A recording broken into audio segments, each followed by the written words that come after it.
Bluff City Media presents the Two Buck Sports Show with your hosts, Rusty Buckets and Uncle Buck. Now, let's get to the show.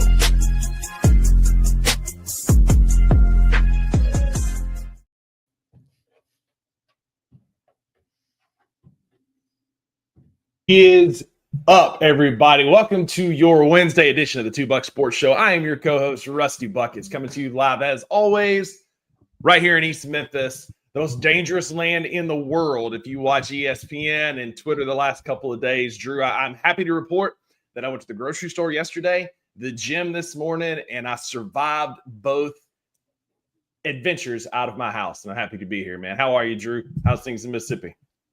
Did you wear your vest, your bulletproof vest? You know, I didn't this time. I was a little bit nervous, took my life in my own hands. I literally saw a guy this morning say that you can't go to the grocery store without your car being stolen. And I have gone to the grocery store once again and kept my truck. So I'm happy to still be driving. It's because nobody wants to dodge. So easy now. Well, hey, listen, we're not gonna belabor this point a whole lot, Drew. I know I asked you real quick about how you were doing, but we've got a jam-packed show, and I don't want to delay it very much. I've got a quick rant we're going to go on. Drew's going to help me with, and then we got a very special third buck with us here today. So let's dive right in.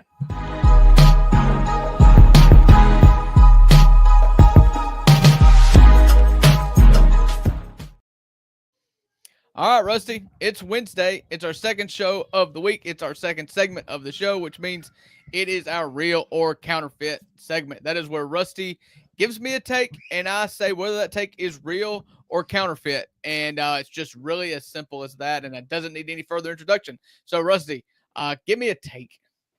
The only take that really matters today to me is Stephen A. Smith's whatever weird obsession it is recently with the city of Memphis. You know, we got Anthony Sane out driving around, Wayno saying we're survivors. I barely made it by the skin of my teeth going to the gym and back this morning, Drew. Like, real or counterfeit, this Stephen A. Smith thing is a bunch of nonsense for clickbait, I guess. Oh, well, that's real. That's real. Listen, I'm going to let you go on your rant. You're a Memphian. You lived in Memphis for a long time. I'll give my outsider's perspective. And listen, people where I live think Memphis is just they kind of agree with Stephen A. Okay, I'll just be honest with you. Like, everybody in Mississippi, especially, like, I'm not talking like south of Memphis, Mississippi. I'm like east of Memphis, almost to Alabama, and it's like the big city, and everybody's like, I don't know, I wouldn't go there. And I grew up hearing that. And when you grow up hearing stuff like that, it's like, okay, it must be right. The older people in my community know things I don't. As an adult, and even before I would consider myself an adult paying taxes and gainfully employed, I was going to Memphis for Grizzlies games all the time. I have never in my life walked down Beale Street on a Grizzlies game night in the parking that's poorly lit, paid for parking off Beale Street. I've never one time felt scared. Like, it's such an outsider's perspective.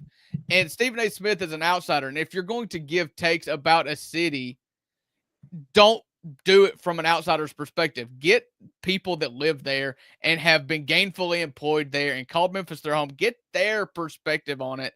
I made the mistake of assuming Memphis was dangerous for a lot of my life. I'm 33 years old. I've been going to Grizzlies games for, 15 years now. Up until then, it was like, oh, Memphis must be dangerous. Everybody says it is. None of those people have ever lived there. Don't make the mistake that I made growing up and writing Memphis off. There's too many people, too many proud Memphians there that love it. And Memphis has brought so much to the world. Like, just quit. It's counterfeit. Don't make the mistake I made. I've learned from it. I'll never do it again. And that's why a lot of times on Memphis City specific stuff, I default to Rusty. Like, Rusty, you're the boots on the ground. I am the outsider here. I love the Memphis Grizzlies. I go to many Memphis Grizzlies games. I love the city of Memphis. I don't live there. I love it. I'm an outsider, as is Stephen A. Smith. Right now, I am right. Stephen A. Smith is still wrong again. Yeah. So here's the thing. Two sides of this coin. Two things can be true, right? There are things that Memphis could improve at, and it's not taking your life in your own hands, going downtown, like some people who love to sit out in the suburbs and say, like, if you live in Arlington and you live in Germantown, you live in Carterville, and you like to bitch and moan about the city of Memphis, sorry, mama. It is like, I ain't got time for that. I've had people in my mentions talking about how dangerous Memphis is, and their little bio says Arlington, Tennessee. And it's like, I don't want to hear that. I don't want to hear that, because those of us that live in the city, yes, we understand there is a crime problem. There's crime problems in Detroit and New Orleans and Chicago and LA and Kansas City. And all these places are in the top 10, like in violent crimes, and they all have pro sports franchises. But the only one that gets thrown under the bus is Memphis. And it's just it's a disgusting narrative that's been pushed for far too long. You know, you come to Memphis, you see the city, you see the soul, you see the heart and passion of this city. Who cares about a basketball team? You know, I've never once, Drew, outside of Chandler Parsons, who is a pedophile, had a player come here and be like, I hate Memphis and I don't want to be here anymore. We gave him $95 million with 2 bum knees, and he was, you know, diddling high school kids. We're going to leave that alone. The only people who the players who come here love it here. John Morant is 901 through and through. Jaren loves it here. You still got Tony, Zebo, Mark, Mike, all have homes here and stay around here. BK is here with his family. Like, if Memphis was truly that dangerous, I don't understand how people live and thrive and have great operating businesses here in the city. Somebody literally in Joe Mullinax's comments this morning said that we cannot go to the grocery store without our cars being stolen. I can confirm that in the calendar year that I've been back in Memphis, I've probably gone to the grocery store 200 times, let's say, and my truck has never once been stolen. Yeah, I just 150, 200 times. I don't know. With Maggie for different things, you know how it is. But Maggie's car, my car had been stolen. None of my coworkers' cars, my roommates, my friends. Like, I don't know of a single person who've had their car stolen at a grocery store like some of these people were trying to push. Is it the most safe city? No, but every city has their issues and their worst and their bad areas. I'm tired of this narrative being pushed that the reason people come to Memphis, don't go to Memphis, is because of the crime and the dangerousness. To me, that's soft. That's truly what Jimmy Butler's rationale was soft. What actually happened is, like Anthony Sane talked about on his show, we weren't going to extend him. We weren't going to pay him. And so he wanted to go somewhere they can pay him. So he goes to San Francisco. Ricky Pearsall gets shot in the chest in a robbery. Like, miss me with that safety mess. Like, I could keep going on and on and on. I'm going to stop there and say that we know that Stephen A. Smith is a clown. Memphis is the greatest city in the world. Memphis. And if you can't see that, keep my city out your mouth. It's the last thing I'll say. It's unfortunate. It is truly unfortunate. There's so many great things about Memphis, and Memphis has birthed so many things.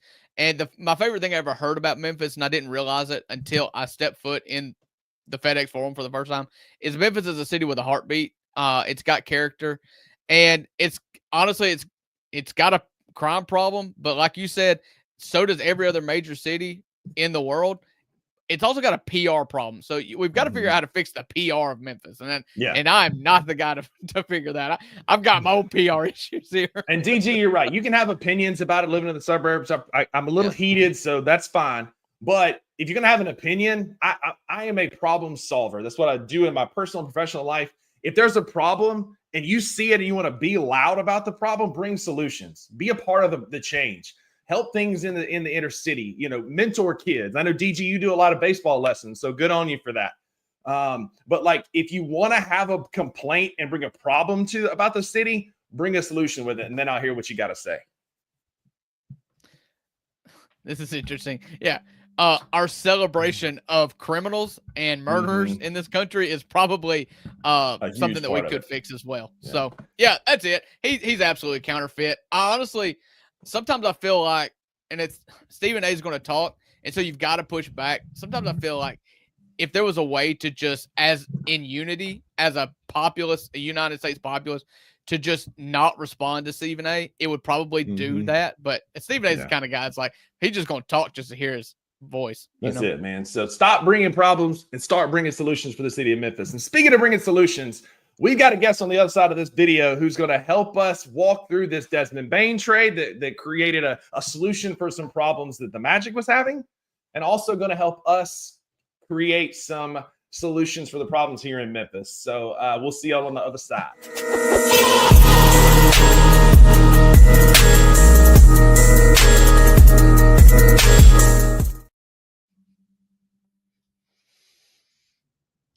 All right.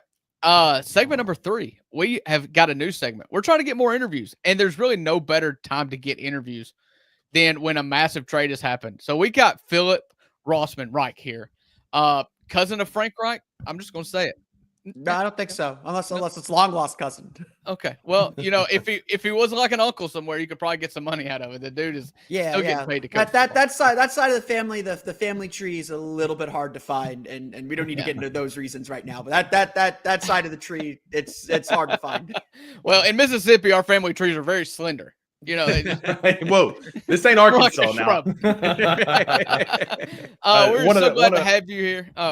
Yeah, so glad to have Philip here. He has a Orlando, good grief, Marble Mouth, Orlando Magic podcast. It's really great, and glad to have him on. Talk Desmond Bane. Rusty, ask him a question.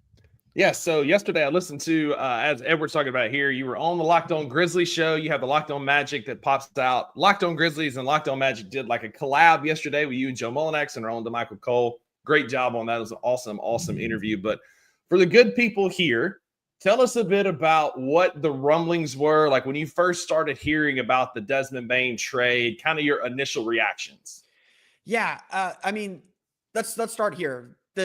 When the Desmond Bane trade hit and Shams reported it at 11 a.m., it kind of hit like a ton of bricks. Like that was just not the direction I thought the Magic were going to go. I thought, like I had some people suggest Desmond Bane to me, and I was just like, the salary's kind of big. I don't think Memphis wants to move him that much. It felt very much too good to be true, and just not exactly what the Magic needed. We all expected Orlando to do something big this offseason. For the first time really ever, Jeff Weltman really previewed that he was going to be active in the offseason. And Orlando, I don't want to say spun its wheels, but they kind of hit a ceiling last year. Even with all the injuries, it was just very clear that the Magic were not a championship level team, or did not have the talent level and the ability to compete with the very best teams in the Eastern Conference at the very least. And so we expected the Magic to do something transformative. When that trade came down, it was shocking to say the least, because it was just not on anybody's radar, and wasn't the point guard that we all thought the Magic needed.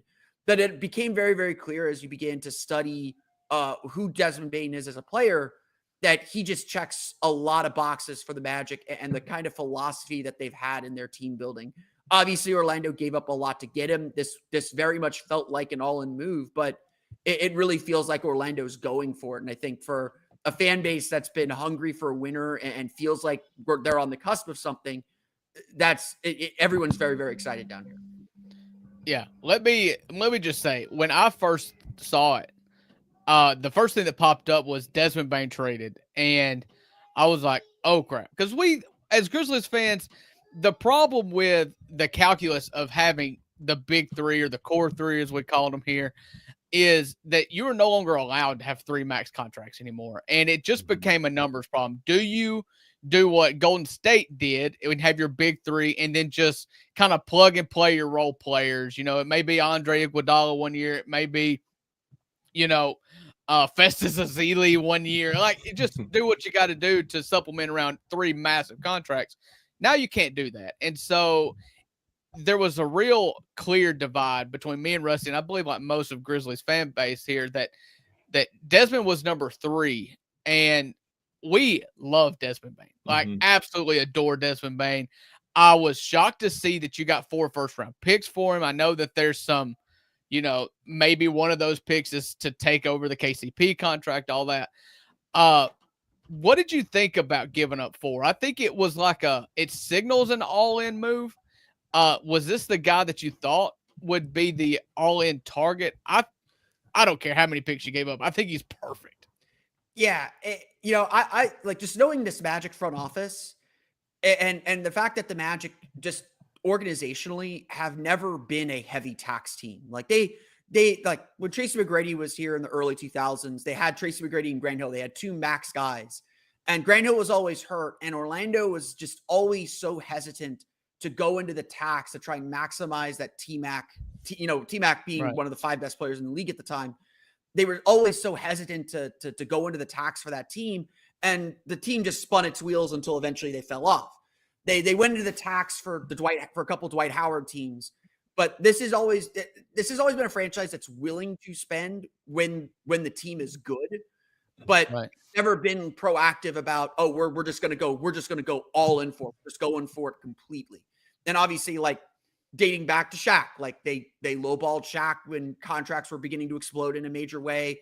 This is an organization that has always kind of danced around the edges and never dipped their toes all the way in. I kind of thought the Magic were going to act that way this time because, like you said, it's really hard to have multiple max guys, multiple $30 million contracts. I know the money is about to get very weird and like our scales need to change, but the Magic are going to be a second apron team in 2027.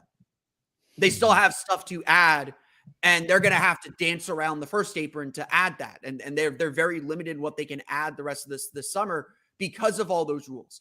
You know, Franz Wagner and Jalen Suggs begin their $30 million contracts this summer. Paolo Banchero is going to sign an extension that will net him either $42 million on the regular max or 51 on the super max in the 2027 season. The Magic kind of had only this window to push those chips into the table, but it was shocking to see them go all the way in like this. And obviously, like the picks, it just feels like that's the cost of doing business. Like that's what the Knicks did for Mikal Bridges. That's what the Wolves did for Rudy Gobert. And those worked out really well for them. You know, we can argue about value and all that stuff, but the Knicks were in the conference finals last year. The Timberwolves have been to the conference finals the last 2 years. This strategy, if you believe in your guys and your top guys, it works. And we'll see how long the Magic are willing to, how long the Boss family and the Magic are willing to pay the cost of fielding this team and whether that nets the results they want on top of it. Yeah, to me, this feels like, you talk about the picks, like this feels like the new way trades are going to be done. And it also feels like Orlando, like we know DeMichael said yesterday, like this conversation has been ongoing for a little while. What it feels like is that Orlando called about Dez. We countered with maybe a Franz or a Jalen Suggs. And instead of going that route, they said, look, we've got two role players that we can send you, and we'll send you a ton of picks because that's what we have that we can move. And it feels like that's kind of the way the conversation went. It sounds like you're okay with that, keeping that core of Jalen Suggs and those guys around Desmond Bane, correct? Yeah, absolutely. I mean, not that it doesn't make sense to do it without them, but like you mentioned, like this is the comparison that I keep making. Memphis was the 8th seed in the West last year. Orlando was the 7th seed in the East. And look, both teams have had their share of injuries. I think both believe they are better than what they showed over the last season, especially. I think both teams looked at their rosters because they're essentially in the same level within their conference. I know Memphis won significantly more games than Orlando last year, but they're both at the same level within their conference. Right. Sure. Memphis, I think, looked at their roster and looked at the cost of that roster. You know, Jaren Jackson Jr. is due for a new extension and kind of said, this isn't enough to win a title. Orlando looked at their roster and said, we think we have enough to compete. You know, maybe titles a little further out, but we have enough to compete if we add something to this.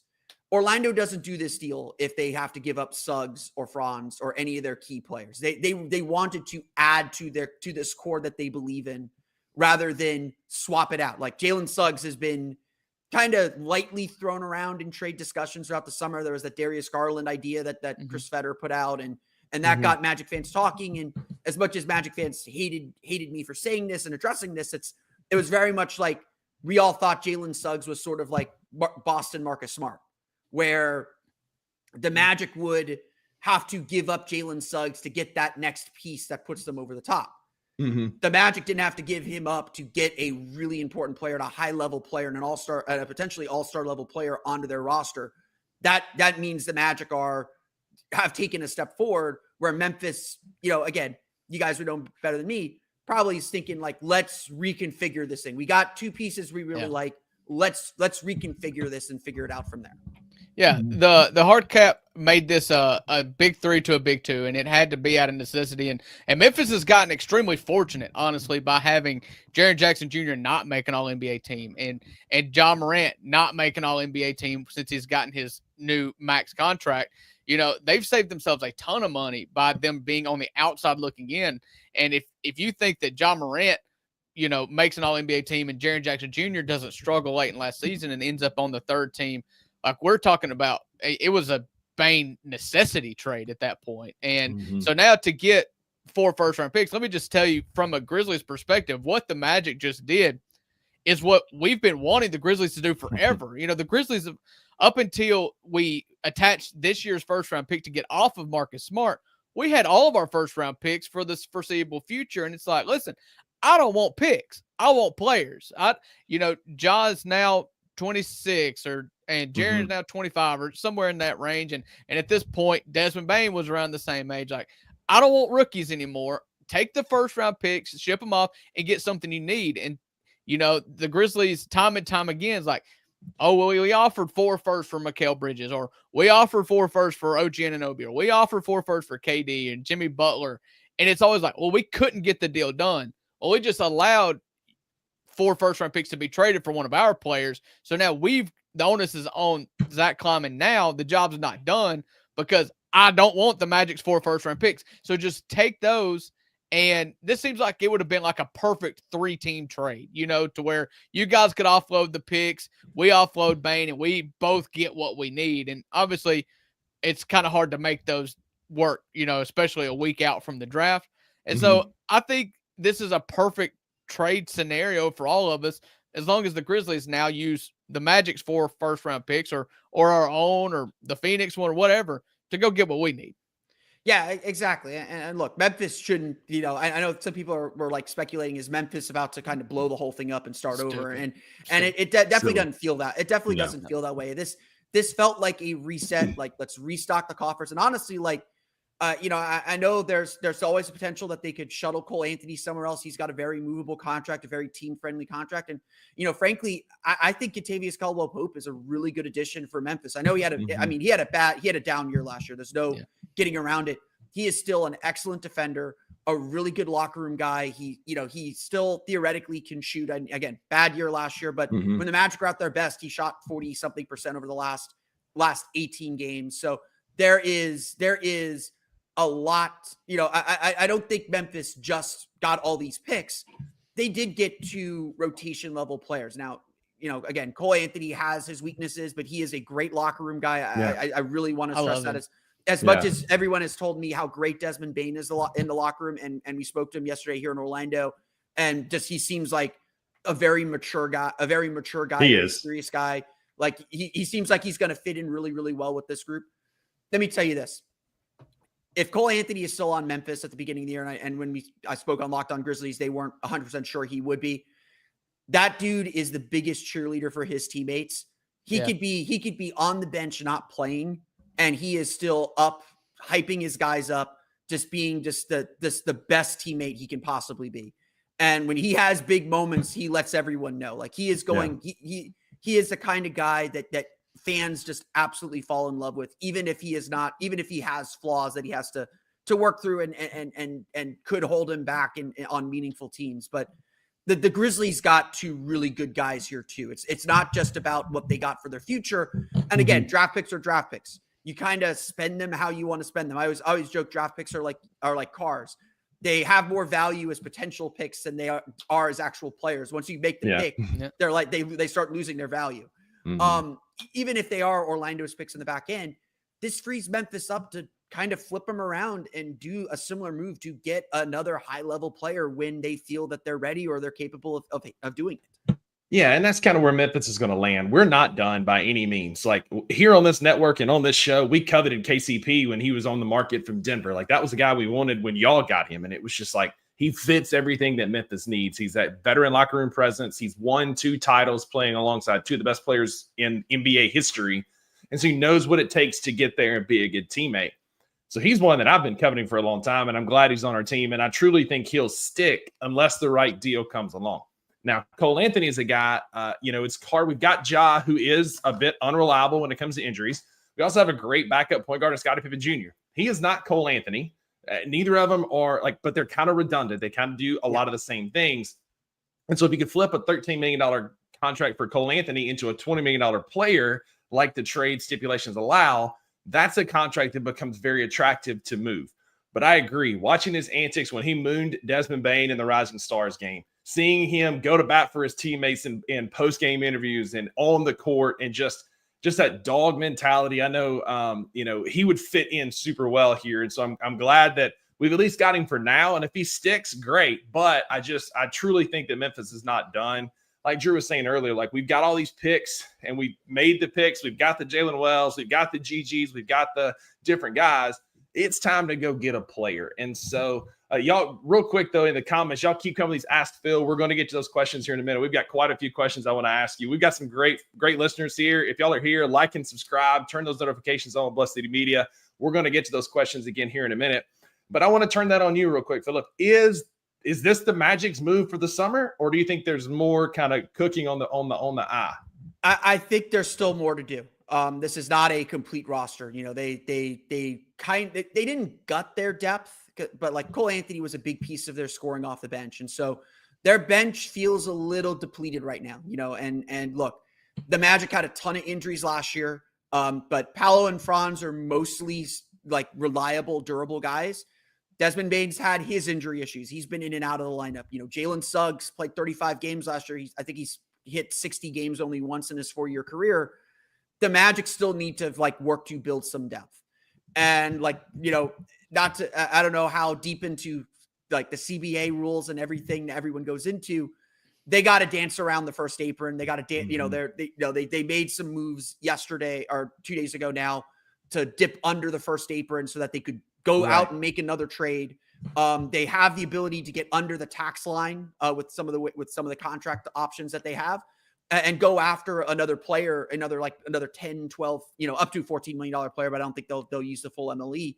They have the ability to go out and get another free agent to boost this roster.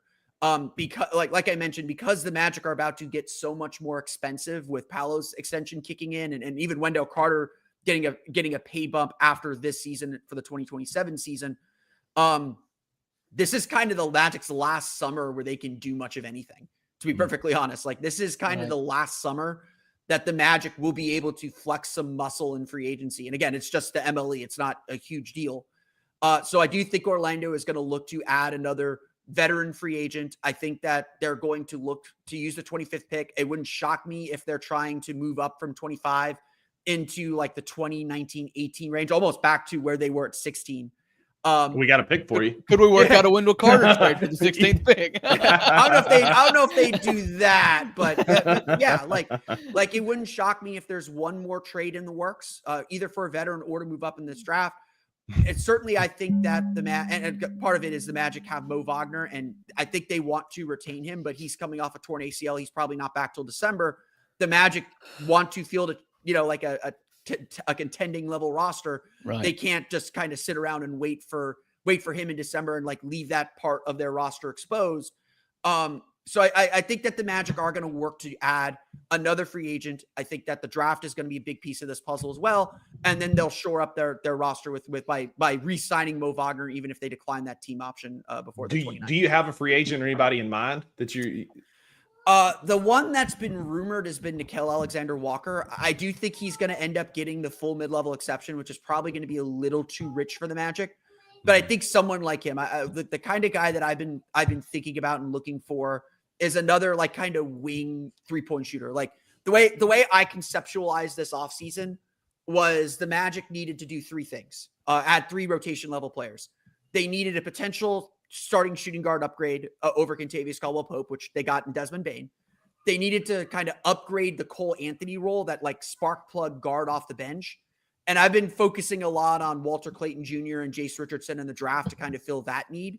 If that doesn't happen, then, you know, Tyus Jones will probably be a minimum contract. Bringing him in as a third point guard doesn't, scare me that much.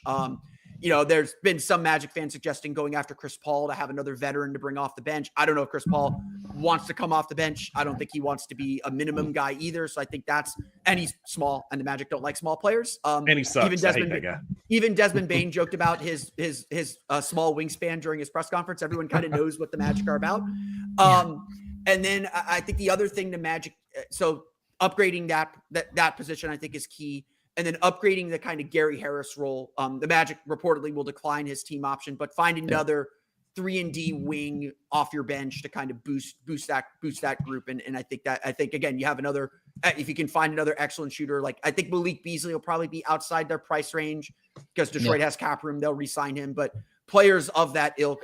Some Magic fans have focused on Gary Trent Jr. I think he's a little bit on the small side. And again, you got to sign somebody that you can either trade or maintain under the cap rules because of how how restricted you're going to be.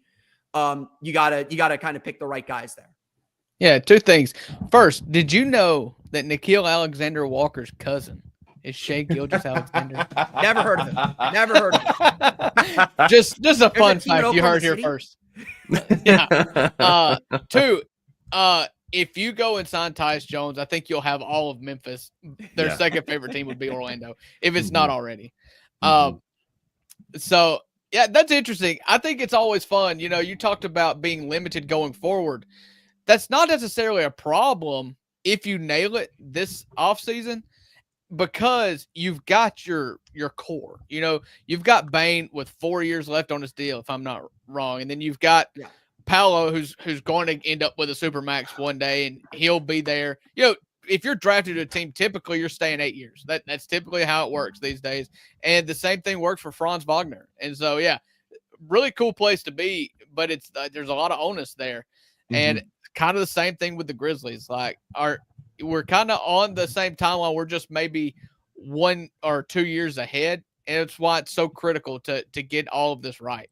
It would not shock me, and even if the Magic, let's say the Magic advance in the playoffs, they maybe make a finals or whatever. It would not shock me if the Magic are facing all of the same kind of decisions that the Grizzlies faced this offseason in 2 or 3 years. Same with Oklahoma City. Yeah, they're going to pick between Chet and Jalen Williams. As these contracts begin to expire, you have to make these decisions. And look, the salary cap, part of the calculus here is the salary cap is going to continue rising. Right. I think because of the new TV deal, I think everybody's expecting the cap to rise by the maximum 10% for the next 4 or 5 years. And contracts in the NBA are maxed at 8% raises. And so the salary cap is always going to rise faster than contracts can rise until you have to sign new contracts. Because I believe the rule is 120% or 150% of the previous salary is the max that you can extend somebody to or whatever the case may be. So that's part of the calculus here is we can pay a lot more on the front end and it'll even itself out on the back end when the numbers feel bigger, but the percentage of the cap is smaller. But you got 3 $30 million players by 2029. You're going to have 2 $40 million players. It's a lot, it feels like monopoly money, but it's a lot of money. And obviously the league is trying to deter teams from doing this kind of thing. So the window's open now. The Magic have to be aggressive and have to put themselves in a position to be competitive for the next 2 or 3 years. And it doesn't hurt when you've got a guy like Banchero's my favorite non-Grizzly. I'm well on record saying that a lot. I love his game. I think him as a point forward is just it's an incredible fit alongside the talent that Orlando has amassed, right? You've got Jalen Suggs, who's one of the most dogged defenders, in the NBA that you can see in a point guard position. Franz is a great downhill scorer. And I only think Dez is going to add to that because we kind of, much like KCP last year, kind of being thrown into a role that he necessarily doesn't fit in. Desmond was in that here, having to be more of a point guard and dribble the ball. And let me just tell you, that's a running back playing quarterback. He will dribble it off his foot and it's going to annoy you. But if you can get him back into that true catch and shoot, dribble handoff, pick and roll kind of guy, he's going to flourish alongside Banchero and Suggs, who can handle more of that point guard duty. Because Desmond Bane last year in what was considered kind of a down year for him, especially in the playoffs, he made 51% of his open catch and shoot threes. And if you can get Banchero and Franz Wagner going downhill and Dez in a corner on an elbow, that's a lethal combination for an Eastern Conference team that was bit by the injury bug last year. Kenny made the point a minute ago, 3 major oblique injuries last year in the NBA, and all 3 of them are now on the Orlando Magic. So if you can stay healthy, and personally, I'm a big fan of Jamal Mosley and what he can do there. This feels like the move that's going to take the Magic into kind of that next threshold of contenders in the Eastern Conference. If you allow Dez to be what he is, a catch and shoot 3, a short dribble in coming off of a pick and roll, a handoff, because another nickname for him is Downhill Dez, but he feels like he's going to fit perfectly in this Orlando system. Yeah, I think so too. And I mean, the biggest question I still have is whether the team can function without like a natural or true point guard. It felt like last year the Magic had their most success toward the end of the season. They went 12-6 to end the season. And that was when Corey Joseph was starting. And look, Corey Joseph should not be starting for an NBA team right now. Love Corey to death. He's the greatest dude in the world. He should not be starting for an NBA team. And the Magic made the playoffs and made the play-in and won the play-in because of his presence and because of the stability he gave. And so Orlando, like I've been joking that Orlando's got like a Moneyball vibe to them right now. We don't have a point guard, but we can create one in the aggregate between Paolo, Franz, Desmond, and Jalen Suggs. We've got what a point guard's going to give us in there somewhere. And so it's going to be an interesting experiment. And, but the one thing I worry about is I think one of the reasons why Kentavious Caldwell-Pope struggled so much in Orlando was that there just wasn't this natural true passer. And, some of it was injuries, like Paolo going down so early in the season. Like I've told people that if Paolo would have gotten this oblique injury in like December or January, I think the Magic are in better shape. And like, it disrupts things, but it doesn't like throw everything off the table. The fact that it happened 5 games into the season when everyone was still kind of settling into the season, I think that disrupted things more than anything else, especially when Paolo started to come back and the Magic faced a lot of other injuries in the process. So I think that the biggest concern that I have left for Orlando is, are they going to be able to make clean enough passes to take advantage of what Desmond Bane gives you? Like if there's just especially with the way Kentavious Caldwell-Pope struggled here, there's just a general concern of, is the problem that KCP just started to get old really fast, or there's some other circumstances, or is the problem that the Magic don't have the personnel to take advantage of elite shooting at that point? They need better playmaking to do that. Yeah, you kind of addressed it a little bit here, but do you think like replacing Jalen Suggs or bringing another point guard is an option this summer, as Wayno asked here? I don't think it's an option this summer. And like my plan is, like kind of my ideal offseason is to use the draft pick on a rookie, is to get Walter Clayton or Jace Richardson instead of finding a veteran point guard elsewhere. Because there's just not a lot of them that I think fit the bill. Like again, Tyus Jones is probably going to be playing on a minimum again. Right. That would be a good third. He shouldn't be a third point guard. He is better than that. But that's essentially what you would bring him in for. It wouldn't, like I've talked to some people. It wouldn't that wouldn't be surprised if the Magic end up bringing Corey Joseph back as a third point guard. But I do think that I think the Magic in this deal essentially doubled down on their ideas. Like they said, we believe that Jalen Suggs can handle the point guard duties or essentially the point guard duties, or we can spread them out over 4 players now. We can empower we can empower everyone to be decision makers. And so we don't need a traditional point guard. The Magic may end up hitting the wall where they get to the second round, they play Cleveland again, they play Boston, they play New York, they play Indiana, and they look at their roster and say, no, we actually need a real point guard. That's maybe when they pull the trigger on a Jalen Suggs trade or make that decision. But I think Orlando wants to go into the season saying, this idea, we still believe in this idea. Let's see if we can make it work and go from there. Yeah, that's why, when the rumblings came out about a Darius Garland for Jalen Suggs thing, I was like, that's kind of perfect. Yeah. Makes sense for both. Made a little bit of sense for both teams. Yeah. Yeah, because in Cleveland, you've got like Dame and CJ McCollum kind of situation here where neither of them plays great defense. And for Orlando, you didn't have anybody that could dribble the ball really, or that you could count on it, in traffic. You look at what this NBA Finals is, and it's nothing but deflected dribbles like all game long. Like the Grizzlies, if you saw what happened anytime they played Oklahoma City, and it was like, I went to me and Rusty both went to like a little country school in North Mississippi. To put it correctly, like we were all unathletic white people. And when we would go play the city schools, that's what it looks like when Oklahoma City played the Grizzlies. It was like, okay, that's my ball. I'm taking it now. And so you look at what Indiana's doing even now. I know that feeling exceptionally well. There was a school. I went to a very small private school here in Orlando. There was a school in our district that was put in our district that recruited players. And like they had a kid that ended up going to Kansas. and we would play that team, and they would just smoke us because they You were were just the like other kid on the Zion high school highlight. Exactly. I had a few of those in my short playing career. So yeah, I think Bane's perfect for you guys. Listen, just to talk about Bane, and we got a couple questions on the left. I was going to say, like, listen, we've talked about Bane the player so much. Is like what the Grizzlies I feel like lacked so much this year was like high character guys. Like you wanted a dog. Like I'll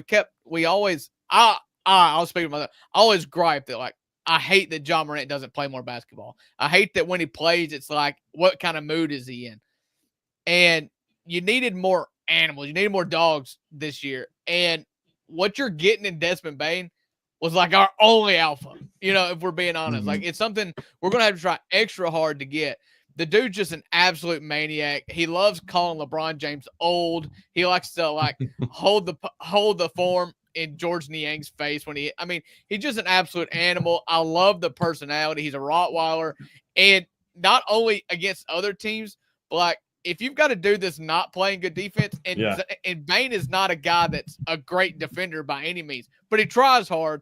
And he has no patience for people who don't try hard. Ask Santi Aldama because they routinely threw hands at each other. So, but don't let him get a tech, because if Desmond gets a tech, you'll be like 0-5. Like he can talk and be aggressive, but if he ever gets a tech, it's a loss. You'll be 0-5.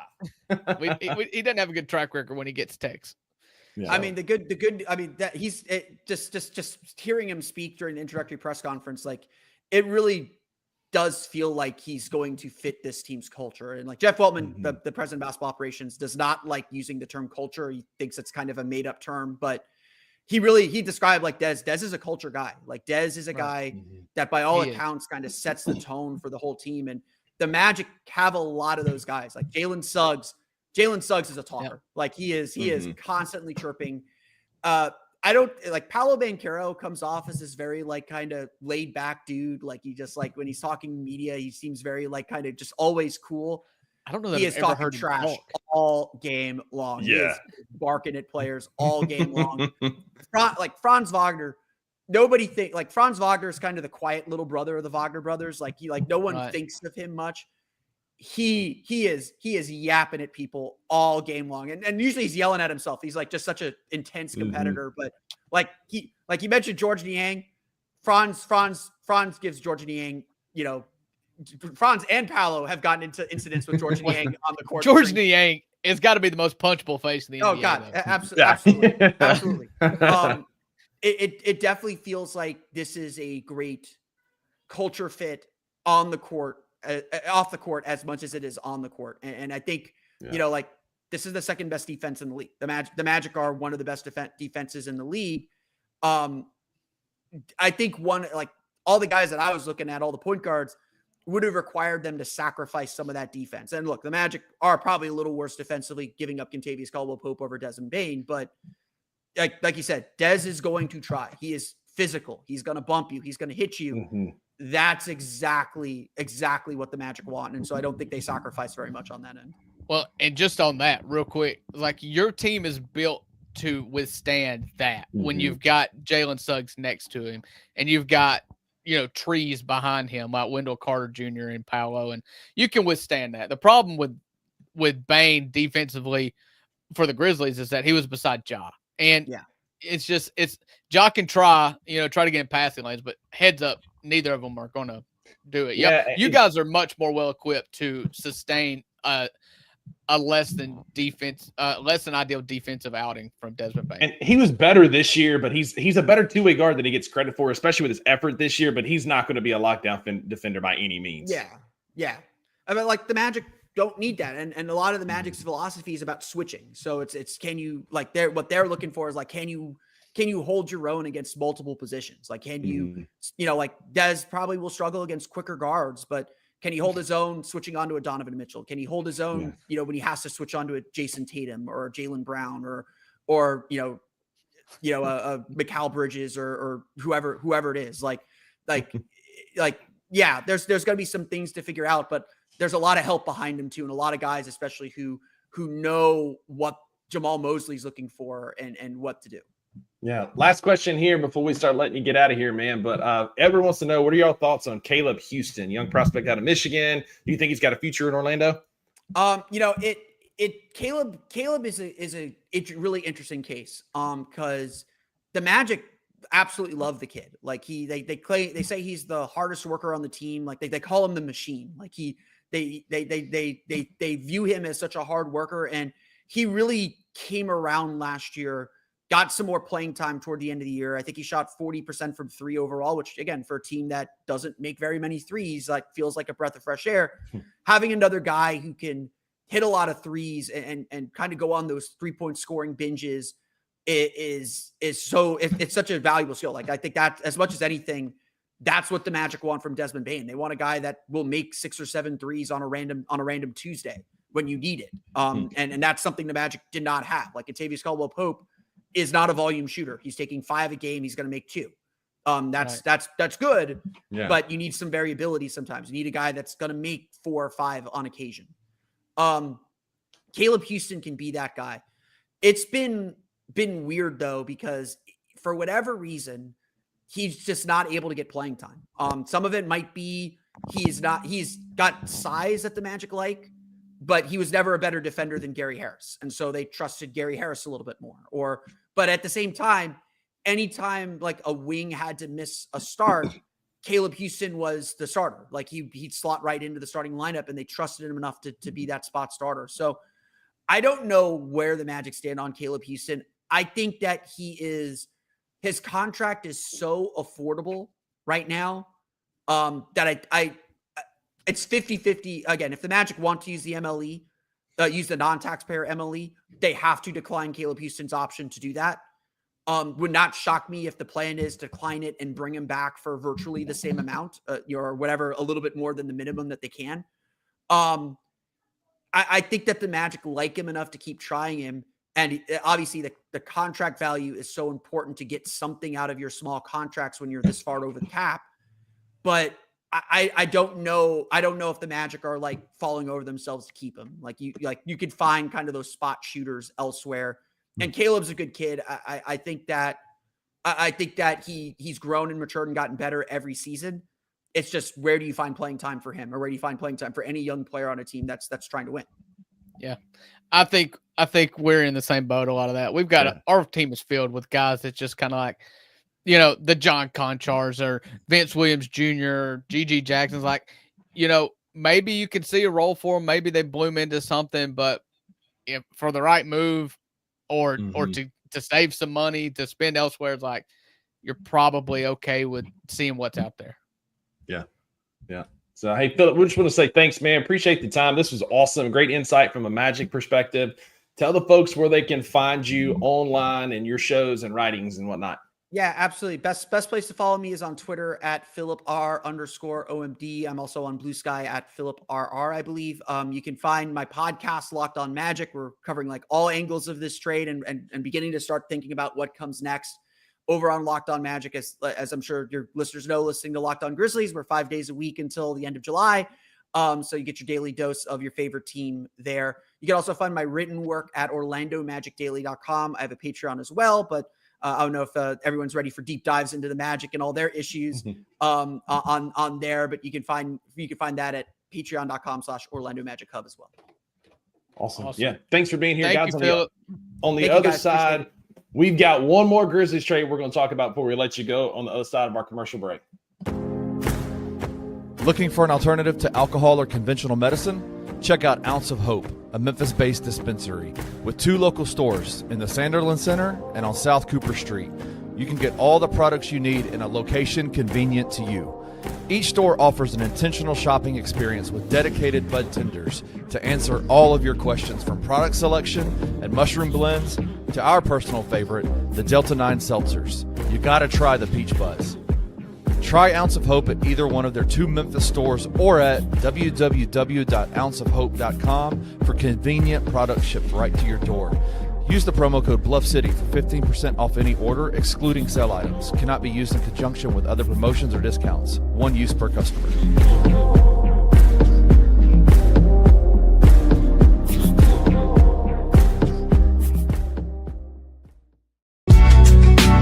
In the heart of the Highland Strip for 27 years, Trilogy Tattoo has helped tell stories for Memphians for generations.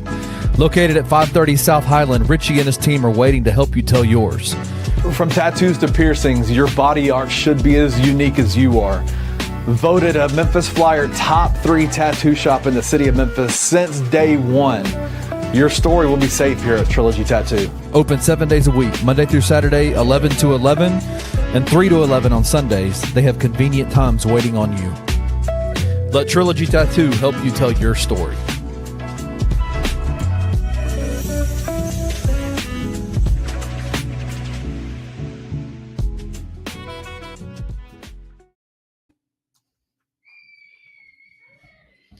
All right. Want to take a minute to thank Philip for joining.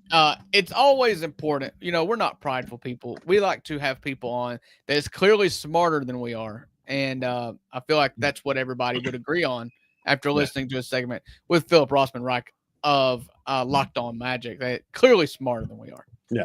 Yeah. So we'll be brief here. Thanks for hanging with us. Going a little bit long because Philip was amazing. I didn't want to cut him off. He was just absolutely crushing it. But our own Do It at Dotson, Chris Dotson on Twitter of Clutch Sports. He's a local Memphis guy living in New Orleans. Pitched a trade today that Drew and I could not have ended the show without talking about it. Jared, you're getting off light today. We're not going to talk about LSU and Coastal today, though Coastal is playing here in just a little bit.